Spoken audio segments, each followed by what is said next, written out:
isn't this an amazing week? Here, it just gets better and better.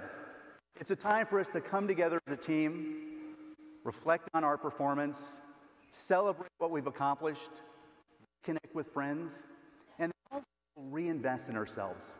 And over the course of the next couple of days, we have some amazing visitors, some speakers that I know you're looking forward to hearing from. This morning, I have the privilege. Do I have a mic?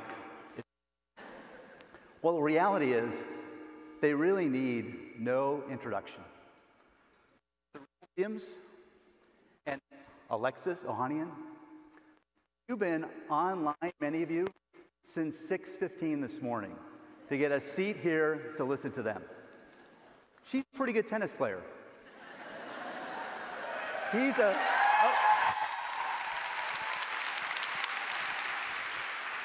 How's this?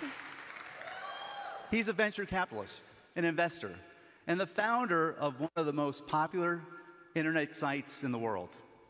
Today, you'll get a chance to hear from both of them. Now, in all honesty, I just met Alexis a few minutes ago, but I've had the privilege of knowing Serena Williams for a number of years now, going back to my time at PepsiCo when she was one of the elite Gatorade athletes. Elite, along with people like Michael Jordan and Derek Jeter.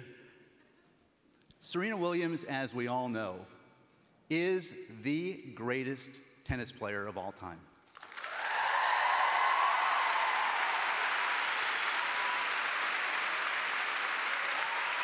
Many would argue the greatest athlete in our history.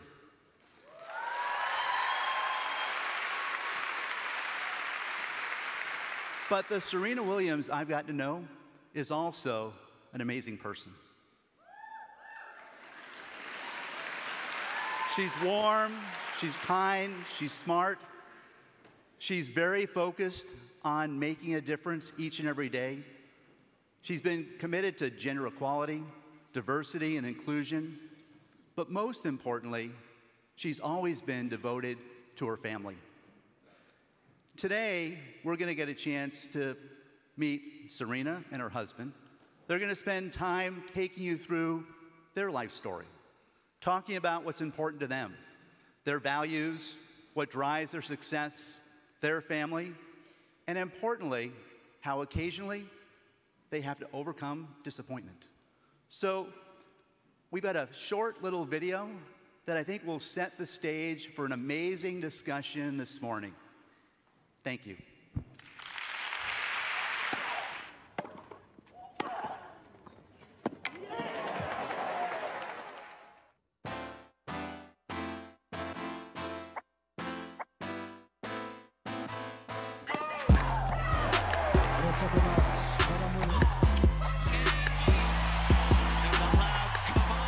Absolutely, and I tell you, there are mums everywhere that are saying, how has she done this? You are superhuman supermum.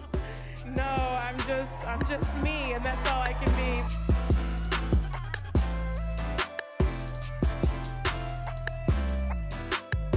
I got some last minute shopping now. Your mother's at it again. Riding dirty. Ma'am, can I see your papers? Mama's back from her friend's wedding. I don't think it does 3 rabbits, but we got 2 rabbits here.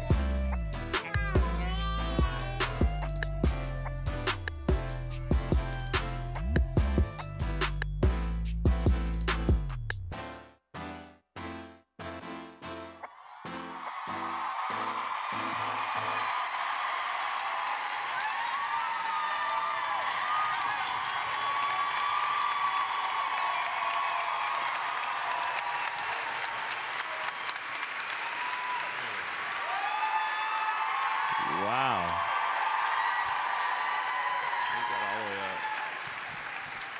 Wow. Wow. That's got to feel good. Wow. And I know y'all are just clapping for her, but as a husband, it makes me feel super good. Wow.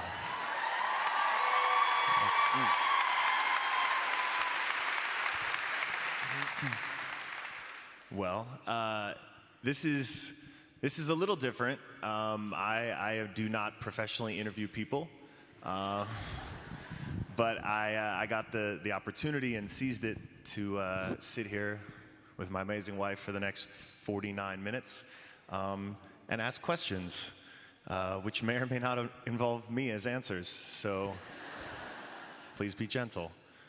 But I'm excited to give this a try. How are you doing? I'm good. It's really great to be here. I've actually never been here before, so thanks for the warm welcome. It's really cool. I understand there are leaders from all over the country here. Is that right? Any? Yeah.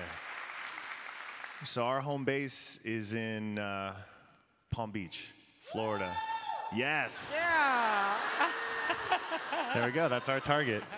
Thank you. Thank you for running a wonderful operation. But that was legit. You all saw the little scooter that was in your store. I don't know if that was allowed. But we do find ourselves in Target pretty often, don't we? Yeah, we do. It's one of my favorite places, literally. I often am in the one in Palm Beach. Actually, on the scooter, I was probably going to have birth in the next day or two, so it was totally allowed. That's true. I was like, I do not want to walk around the store right now. I just, kind of just need to ride around. So not the first time I actually used a scooter. One time, a long time ago, I ended up having, I think it was knee surgery. No, it was foot. I had surgery on my foot. And it was crazy because I love going to Target. It's like my thing to do. I usually go later at night because then not a lot of people are there, and a lot of people, don't recognize me and they don't bother me, and it's like a lot less people. So I was like, Venus, what are you doing? Let's go to Target. Meanwhile, she just had surgery on her hip, so we were both in the wheelchair, in the little scooters. True story. And we both were just kind of scooting around. We got our popcorn and we just kind of had fun. And Wait, was there an agenda? Like, were you out of flour and you needed something, or you just decided hey, let's go to Target? It's honestly it's our thing, We don't necessarily, I love the hair products in Target. It's great for, right? It's great for, especially if you have textured hair, it's really good. So yeah, it was wonderful. So we're just shopping. We love it. and Olympia has definitely been the recipient of lots of good stuff. It has been, it is amazing to me how many people stop me in the street now just to tell me how much they love you and almost how much of an inspiration you are to them as moms specifically. And that's, again, that was obviously an amazing thing to hear as a husband about your wife. But there's been so much discussion about it. There's been so much work that you've done just speaking, even just tweeting about struggles and ups and downs and the best parts and the hardest parts of being a mom and being a parent.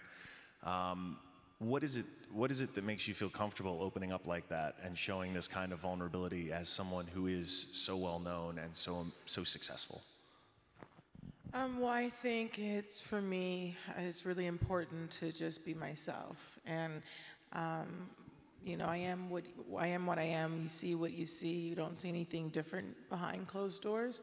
And I think this past year and a half, it's really been almost freeing to open up and use platforms like social media that maybe we didn't have an opportunity to use, 10 years ago, to just talk about regular problems and let everyone know that, yeah, I play tennis and yeah, I do this on this level, but I have the exact same problems as everyone else does, and I'm not any different than you all. So for me, opening up and just talking about some of my experiences as a mom has been really enlightening, because also it helps me out. Like, I'll just post something and then I'll get a lot of good feedback.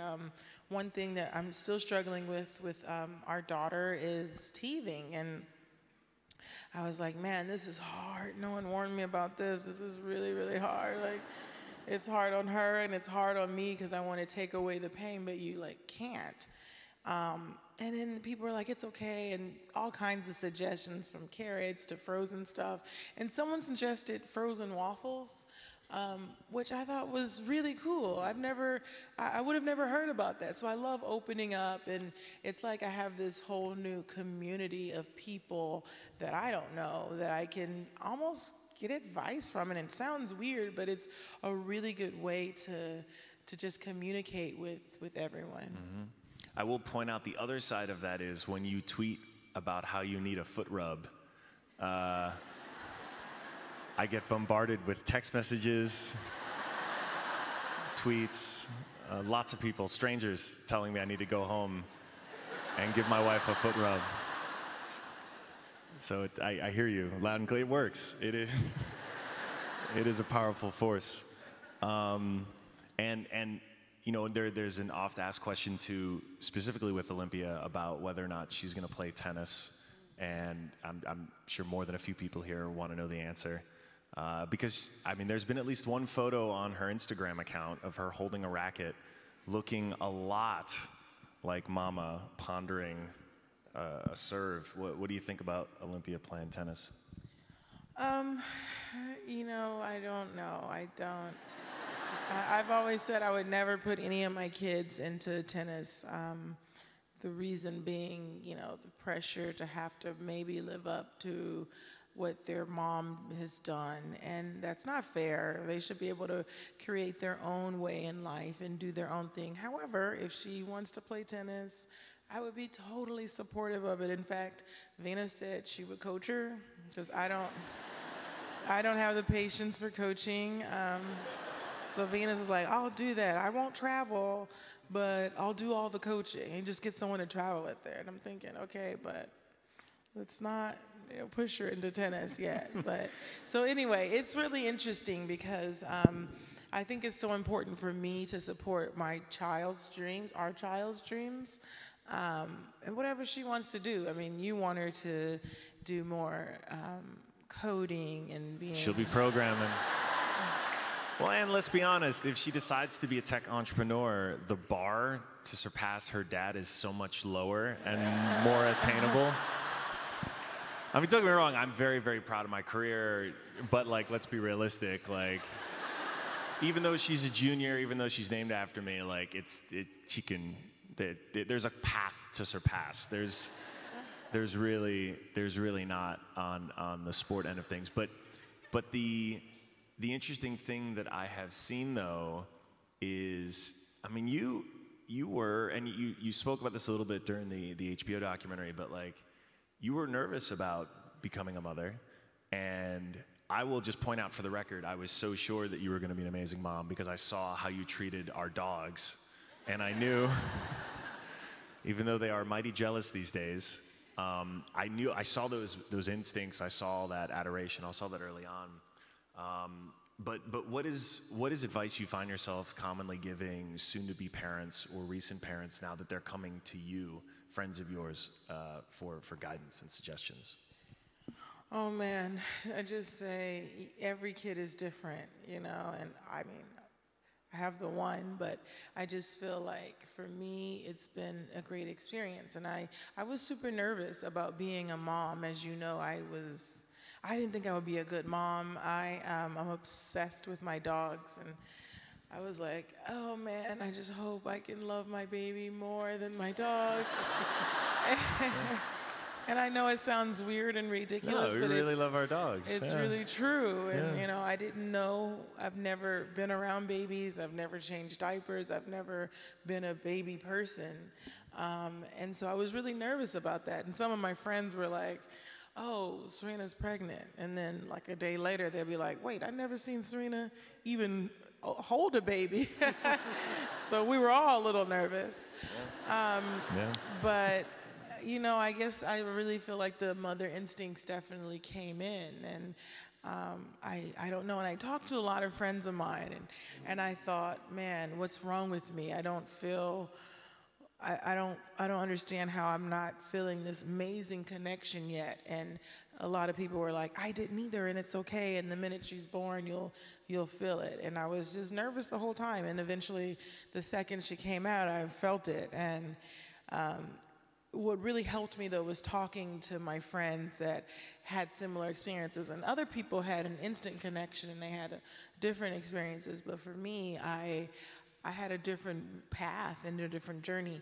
And so that's what I tell everyone now that, you know, is having a kid, or, you know, they ask me questions. I'm like, listen, your journey might be different than mine or everyone else, but teething is hard. It really, really is. Do you think, you know, we have this team now, and, you know, you're used to playing a not team sport, but we have a team, we have Olympia, me. Are there ways that having a family now has helped you with all of your career, and ways that it's maybe hindered or been annoying? And I'm pointing at myself in particular. Because it is, I mean, we're all working for something a little bigger now that we have this family unit. Yeah, it's interesting. I always thought if I had a kid, I would not want to play tennis anymore. But I feel like, you know, when I had Olympia, I definitely wanted to come back, and I definitely wanted to play tennis again. And I thought, okay, I have that desire to play, but maybe I won't have the same desire and the same emotions to win. And I feel like, strangely, that hasn't changed at all. Like, if my desire was because it was never a 10 to win. If it was on like a 36, it is, it's either still on a 36 or on a 39 right now. And so I found that interesting, because a lot of people feel like they don't have the same desires, or it takes them a while to get back to that. And I've always kept that, but I had to really learn how to try to balance my life, and I'm still learning. I'm definitely not doing it great, but I learned that, okay, my family is one of the most important things in my life, and so I have to create time for the family. And then I'm really fortunate where I can kind of do my schedule, and I really am blessed where I can say, okay, I'm going to train from 7 to 11, and I can have the rest of the day. And not everyone has that opportunity, but I've really had to learn how to manage my schedules and have different times of training and have different priorities, and, you know, putting everything, you know, kind of on a different, just looking at things at a different way. And I know, like, this is something I struggle with too, and I know there are ways that I need to keep getting better. I think what is remarkable is... Can I ask you? You want to give me the list? You want me to list out the ways? Well, I'm just going to ask you, is there any way you think you can get better? Wait, is there any way what? You said there's ways you can Yes. think you can get better. So Yeah. can you share with everyone? Oh, yeah. Oh, you want to really list them out? Sure.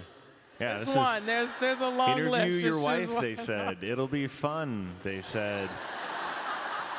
Just kidding. Yeah, no, seriously, I think, right, because I try to make a big deal out of this. We're very fortunate in tech, and our company has a 16-week paid parental leave policy. This country doesn't have any. And, right on, yeah.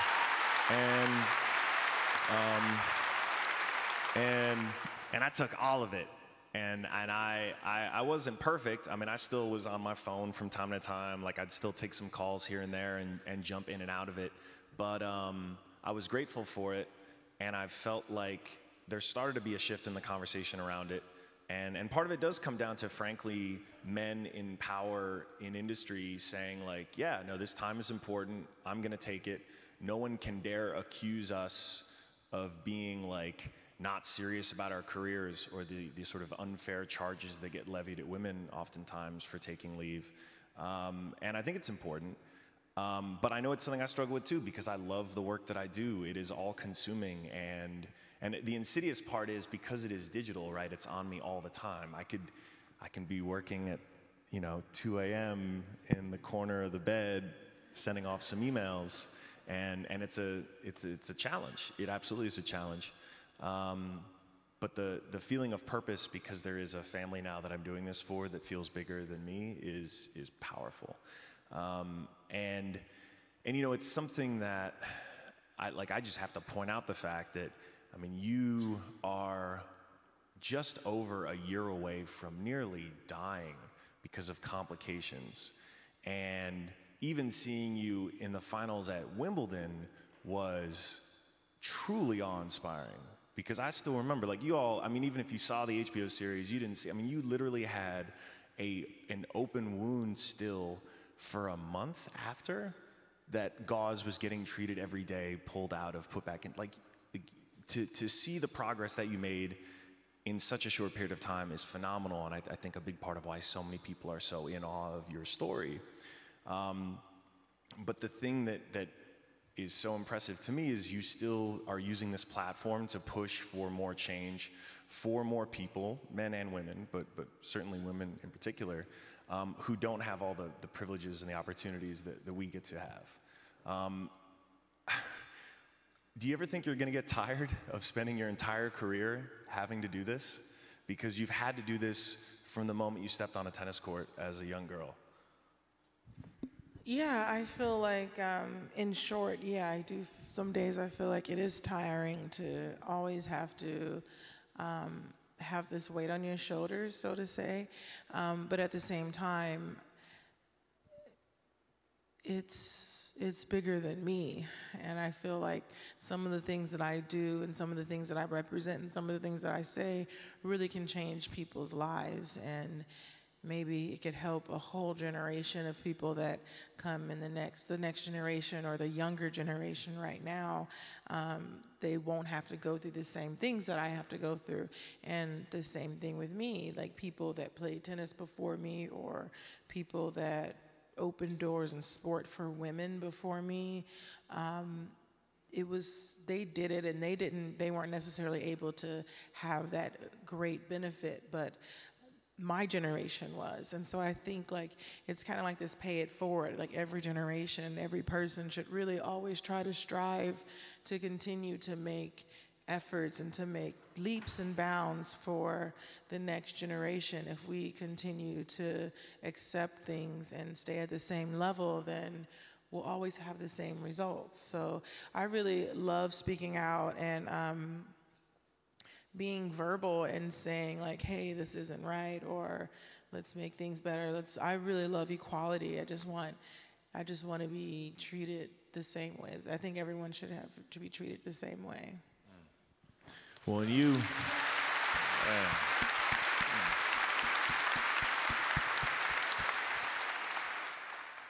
know, it's hard for a lot of people to realize, but before you were Serena Williams, you were Venus's little sister. And you spent a number of years just really like as this, basically in her shadow, literally, because she's taller. But like, one of the things that surprised me, and I love V, and I love the relationship you all have, and I love the fact that she's gonna be Olympia's tennis coach. One of the things that surprised me was how you took all that and perceived all that, because being the younger sibling, you know, that could have been, that chip on the shoulder or that attitude, that could have gone in a lot of different directions.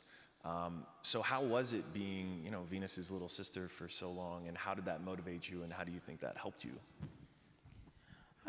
Well, I'm still Venus's little sister. There you go. And I'll always be. I could never be an older sister because she's literally the best older sister that I could have growing up, and just looking at her as her example that she set. And she didn't sneak out of the house, so I didn't either. I think if she had have, I probably would have too. But she really set a wonderful example for me, and you know, I feel like that was, I think when you look up to someone that set such a good example and you want to be like them, and then Venus obviously was and is an unbelievable tennis player, and to having to grow up under her shadow of being Venus's sister, it wasn't easy, but it was very motivating for me to just say, I'm here too. I can play too. I can be something too. But also at the same time, it's an interesting situation because you don't want to overshadow your older sister because she's always done everything for me. So, but I just kept fighting and just wanting to just be the best that I can and that I could be in my sport. I love it. You talked about the ways that she influenced you, and you said you did everything the Venus did, basically. Like, yeah, I did everything that she did. In fact, I think it was maybe a sickness. That ceiling is beautiful. Oh yeah. I like the texture on it. Is that I think it was an acoustic choice, maybe, and a it's design nice. thing. But sorry. You're not dodging the tomato question, though. No. No, I really loved and did everything that Venus did. And it's a sickness, I'm telling you. When I was younger, when we would go to restaurants, which was every blue moon, I remember it was a treat when we went to Sizzler. I don't know how many of you guys have heard of Sizzler. You remember Sizzler? Some Sizzler fans. It was like, it was an amazing treat to go there. And my dad I would always order first, and then, because he would be so tired of me copying whatever Venus wanted to get. So he's like, Serena, you order first. And I was like, all right. And I would order whatever. And then when it got chance to Venus to order, she would order something different. And I would be like, well, actually, now that I think about it, I want what she has. How long did this go on for? Incidentally, you won't believe it, but in a shocking twist of events, it's still going on.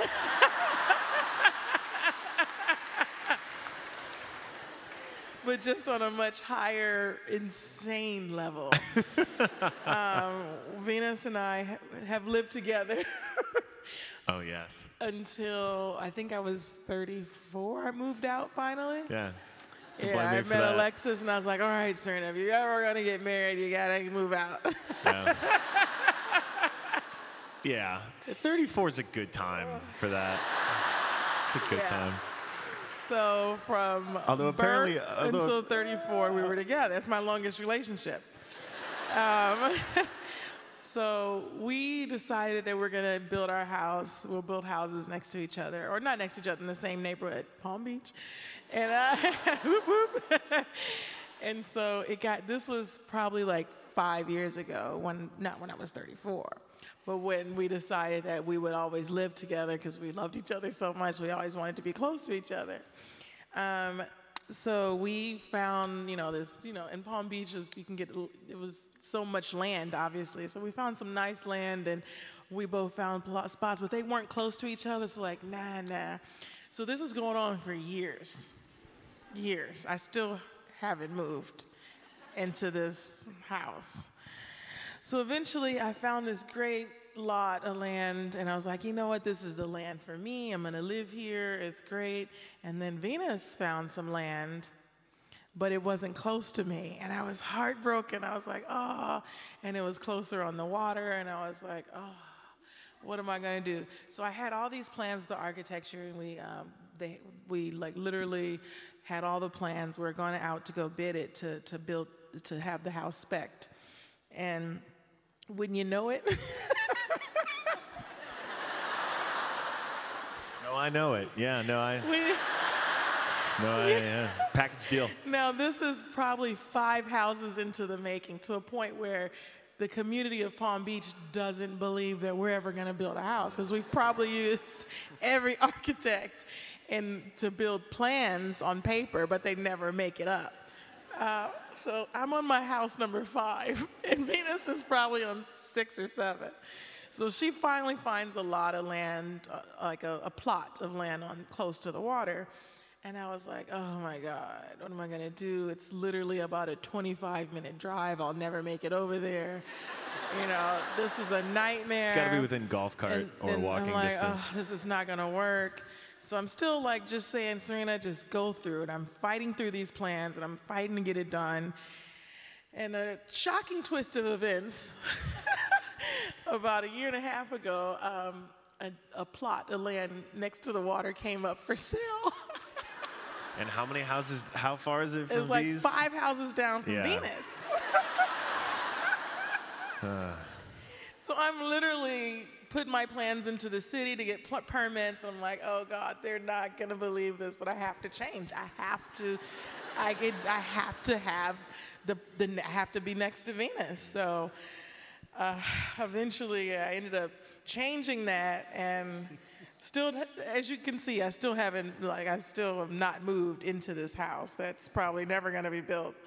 But we're supposed to now live 5 doors out down to each other. So it's still happening. I'm still copying her. Still just, we can't get away from each other. And I have Venus to blame for why we can't share a dish with tomatoes.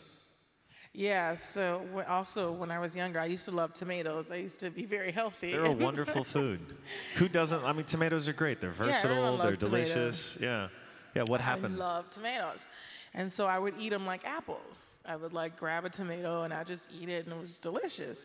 Yeah. And one day Venus walks in and she's like, what are you doing? And I was probably like 5.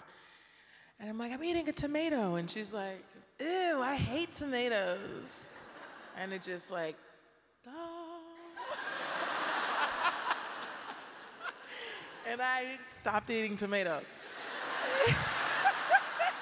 30 years later. Totally ridiculous because years later, I don't know, she was probably a teenager, and I was like, oh, you like tomatoes now? And she's like, yeah, I mean, what are you talking about? She doesn't even remember the incident. And I'm like, you told me you didn't like tomatoes. And she's like, what are you talking about? I'm eating, like, are you crazy? I think you're crazy. And I'm like, yes, I'm crazy, but how can you eat that? And to this day, I can't eat a tomato. I cannot eat a tomato. Yeah, thanks, Venus. Yeah. Thanks. So be your own person. No, don't be like me. Don't be like Serena. Yeah, what'd you learn from Serena's visit? Oh, don't be like Serena. Okay. No, I think I fortunately V is an amazing sister, and I love that it's a package deal, and it is endlessly entertaining. Okay, well, and when you were starting out in tennis, and actually even to a certain extent still today, there was very little diversity, very, very little. Was it easier having Venus there on the journey with you, and how? Yeah, it was definitely a lot easier having Venus. First of all, we were really close, and the tour is really a place of being alone. I mean, I think in the past, 8 years, it's gotten really more community-based, and everyone is kind of more friendly and talking to each other and sticking up for each other and looking out for each other. But when I first got on tour, it wasn't like that at all. Like, no one spoke. I didn't know what to expect. I thought, okay, this is gonna be really cool. I'm on tour, and my people that I grew up loving, this is awesome. And it was just everyone was stone-faced. So I was like, oh. And that just was what it was. But having Venus there and having a voice to talk to and talking to her was really nice. And obviously, eventually, I made other friends and became close to a lot of other women on tour. And then, because you travel with these women 8, 9 months out of the year, I sometimes see them more than I see my mom. And so it's kind of weird when you don't talk to people that you literally almost see every day. So, so then the tour kind of came more together and just became more of a family-based, and I was really happy to see that happen. And, I mean, you've had to go through so much over the course of your career, and you talked a little bit about how you used I guess you still are, but being Venus's younger sister as motivation. What about all of the sort of criticism you've had to face, all of the unfair treatment, the things that have made being you and doing your job and being successful at it so hard?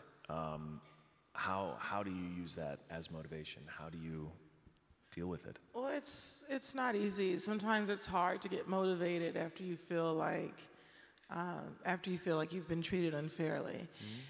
But I understand that everything is relative, and my experiences are my experiences, and they're how I feel. But I feel like everything that I've gone through, from incidents, multiple incidents at the U.S. Open to incidents everywhere else, I feel like it creates a person that can either be a vessel to speak out against things, or be a vessel to learn more, or just shape and mold a person. I think of it as clay, like and you're molding something, and you're molding a sculpture. It's like you just keep molding, and you keep molding, and you keep developing, but without going through some experience and some times that aren't going to be easy, you just can be a shapeless form. But I feel like the more stuff you go through, the more shape you get, and the more beautiful and the more well-rounded you can become. And I feel like every experience, whether it's negative, like recently, or whether it's positive, it creates a shape. And sometimes you don't want to go through those experiences, and you guys can probably be going through something, and you might not want to go through it, but it's kind of a reason, and it's kind of important to go through that, because it helps you for things that might happen in the future, and it helps you to be able to deal with it a lot better. Well, you mentioned it briefly. I thought, in spite of everything that happened there during the U.S. Open final, the moment you shared with Naomi on stage, when you told the crowd to quiet down and to celebrate her and her win and her moment, what was that like for you, and what was the counsel that you want the world to hear that you gave her at that moment? Well, it was really important because she won her first Grand Slam, and I was thinking, when I won my first Grand Slam, I was excited, and no one was booing, although I have been booed before. I just felt like it wasn't fair in that moment. It wasn't fair for her. She worked hard for her whole life, and she sacrificed a lot. And I've sacrificed my whole life and time with my daughter, and it was a time to celebrate more than anything. It's 2 weeks of hell. Those Grand Slams are hard, and it's just 2 weeks of working. And at that moment, it's so important to just let everything go, and not. I understood that everyone was upset, as I was too, but it was really important at that moment, to just raise the champion and the finalists, and we both were champions at that point, and be very happy of our accomplishments in those 2 weeks. There was, and continues to be, this broader discussion about the fact that, it seems like so often in our society here in the U.S., it ends up being women, and specifically women of color, who have to bear this burden of taking that high road. There's the famous Michelle Obama speech about, when they go low, we go high.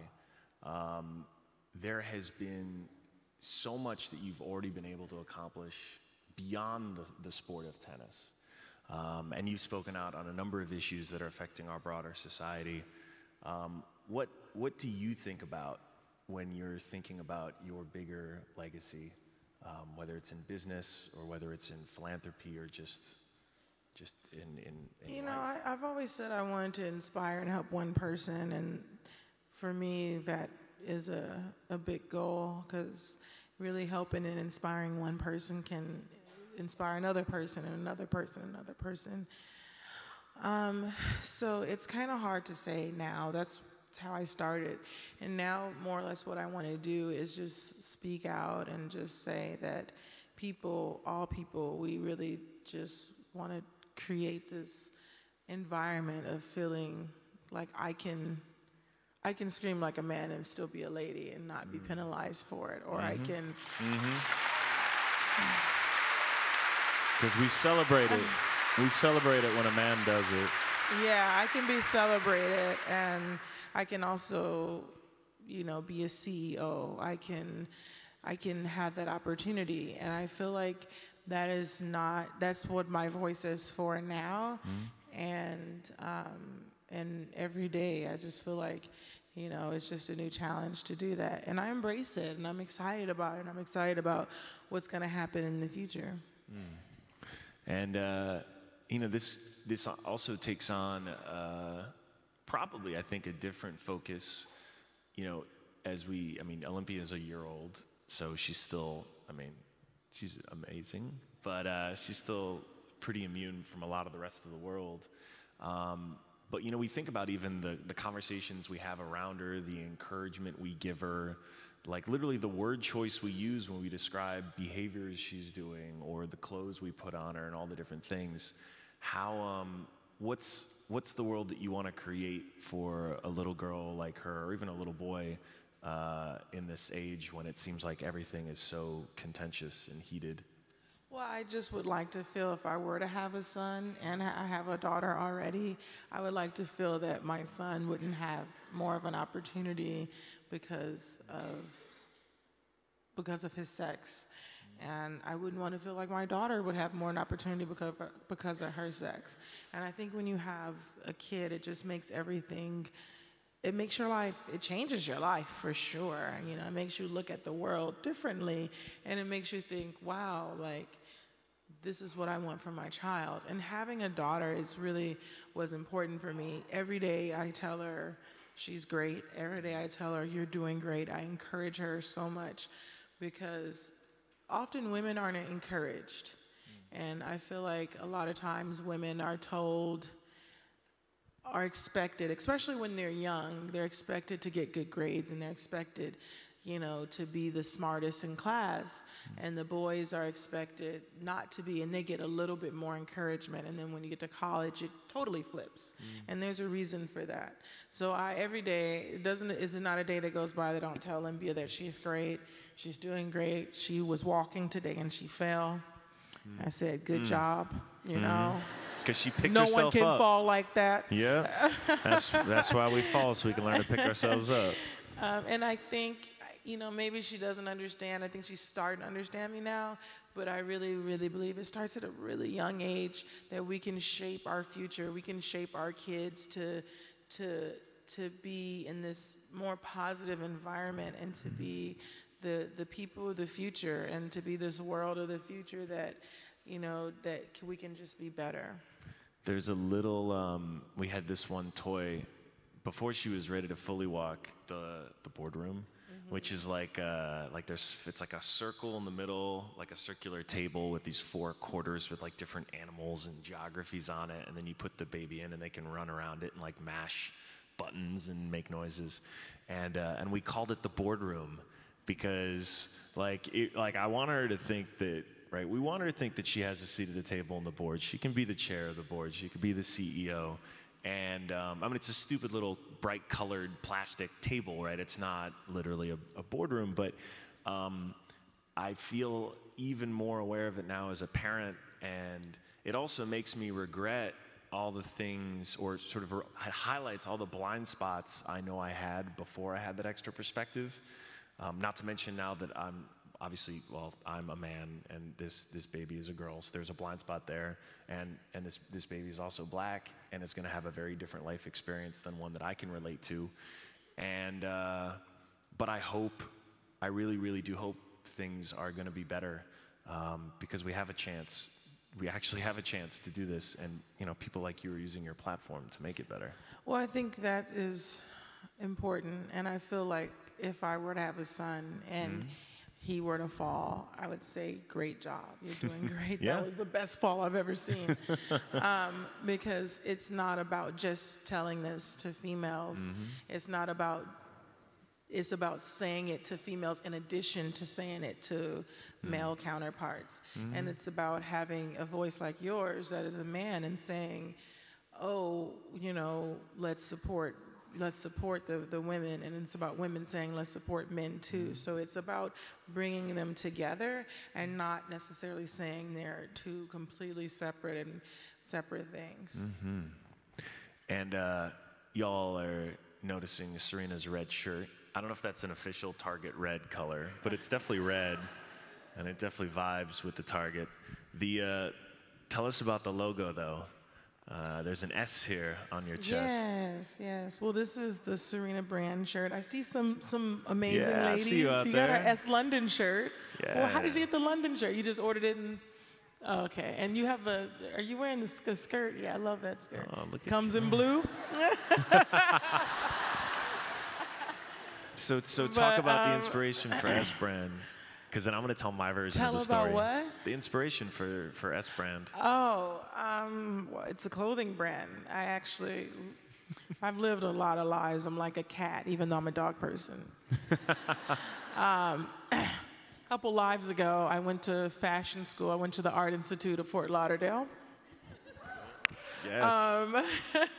And I studied fashion, and that was my passion, and it was something that I did and I loved.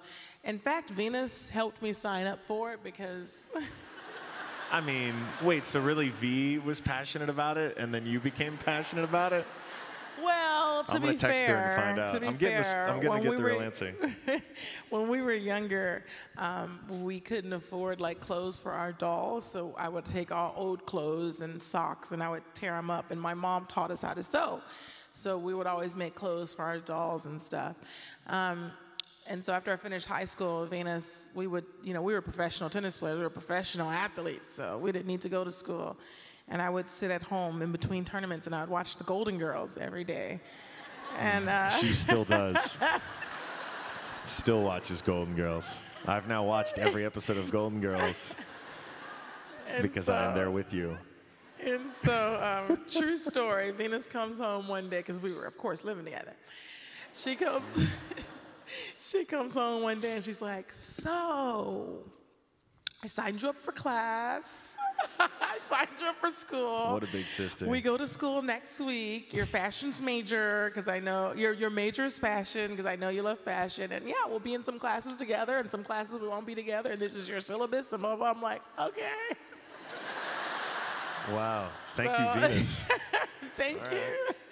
So that's kind of how, I've always wanted to do it, but I didn't push myself. It's so cool to have someone in your life that can push you towards your goals and things that you know you love to do and push you towards it.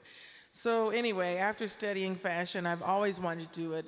Years ago, I had like little fashion shows and all kinds of stuff, and never really just did it. And then one day, after we were married, and I realized I was making all these really cool investments in different companies, and something hit me like a ton of bricks, and I was like, I've never invested in myself. And I would always tell people, like, you believe in yourself, you invest in yourself, you do this, and I was like, wow, I'm not taking my own advice. So I invested in myself, and then I started the S brand, and I was like, S can be whatever you want it to be. Mine happens to be strong, which I have needed to be in the past couple of days, and sure, and I also need to be sure of myself. My mom, her S means steadfast, So good. which I love, which totally So fits perfect for her. But I felt like S is a great letter. And, it can mean a lot of different things for a lot of people, and it's like be seen, be heard kind of thing. So we got together like this little team, and we started this brand, and it like went crazy. And I'm like, oh my God, this is too much for us right now. So we're actually in the process of interviewing people, because it's like, okay, it's exploding and we need to have some sort of order. So, but it's been a really great experience. It's been really fun. And See, my wife is too humble. Let me break it down for y'all, okay? So Serena's like, and this is an important point though, because I think most people here would be shocked to think that you of all people had to kind of like remind yourself to take your own advice. But you showed up and were like, I'm starting my own brand.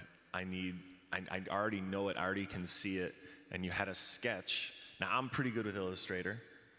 I used to say the logo I was most proud of creating was the Reddit alien, but that is no longer the case. because I took Serena's sketch of that S and I basically just traced it in Instagram or in Illustrator, and then handed her digitally handed her the AI file and was like, here you go. Like, this is your brand. You own it. This is a logo and an icon that represents like you, and you created it and it's yours. And that's a powerful thing. Like there are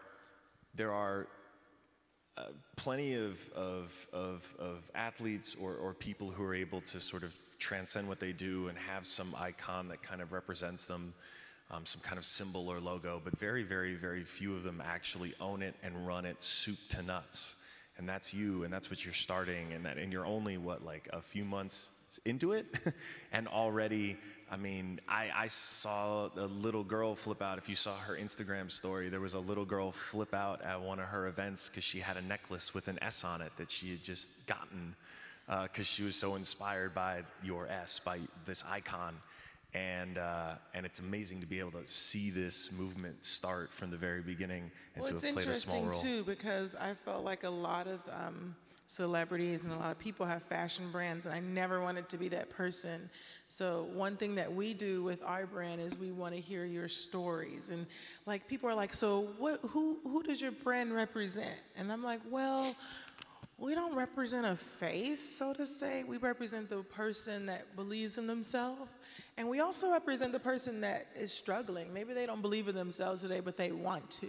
They want to say, you know what, I want to feel good. I want to believe in myself. We represent the person that wants to walk in a boardroom and wants to take command and take control. We represent the person that wants to be a CEO. We represent the person that wants to be the best mom on this planet. And that doesn't mean that they're black, that they're white, that there's no color. It's just how they are on the inside. And we wanted people, when you wear our clothes or you want to wear our S, we want it to represent you. We want it to represent how you feel, no matter how you look. And this world is, to me, too involved about how you look, and I just feel like really it's about how you are on the inside. And that's what we wanted to bring out. And so whenever I see people in it, I just feel so awesome, because it's like it represents more than, you know, a fabric. It means so much more than that. So thank you, ladies, by the way, and y'all look amazing. Yes.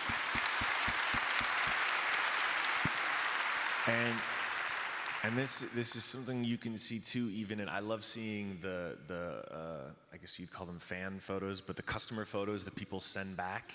Because it's not just a photo of them looking and feeling fabulous, but it's also a story. And you're starting to see these, even the models that you all hire are telling their story. They're being seen and being heard, which I thought was the coolest thing ever. If you're not following on Instagram, you should be. But it's cool, and I'm so proud because it is yours. Yeah. It's 100% yours. I mean, eventually the big picture for us, once we grow big enough, we want to hire models that are just regular people that wore our brand. We just want to like, come, well, you know, you looked great in it, come model for us. Because it's really authentic. And it's not fake, and that's not me, you know, it's just not who I am. So we want it to be incredibly authentic. And so anyway. Take those photos, send them in. We've had a lot of fun with doing that. So. Well, so I have 1 minute and 23 seconds. I'm going to do a lightning round of quick questions. And then I also want to encourage you all, if you don't already follow Serena on Instagram, follow her. And then we'll do one of those Instagram AMA things in the next few days where you can post some questions up if you didn't get a chance. Well, because you didn't get a chance to ask. There's a lot of you in here. So we'll use the power of social media. So make sure to follow Serena Williams. Okay. Lightning round.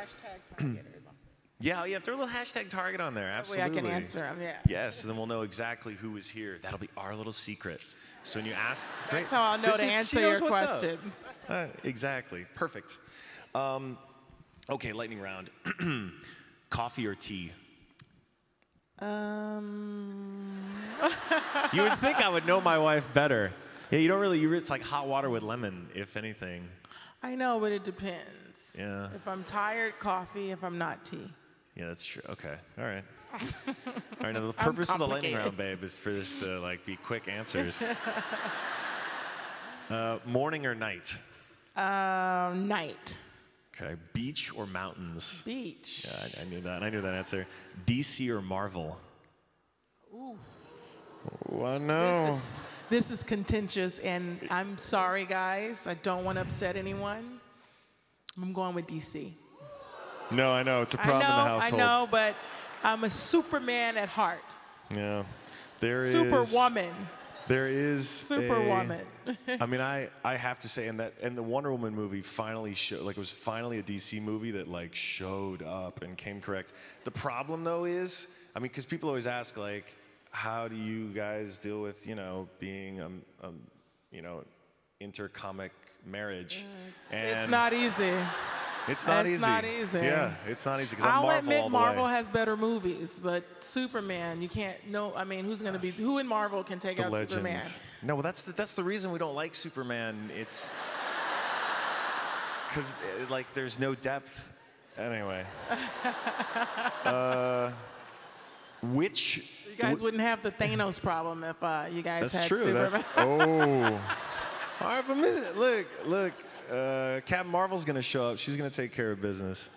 All right, it's funny. There's like 3 people who are leaving because they're like, nope, over it. DC, Marvel, nerds.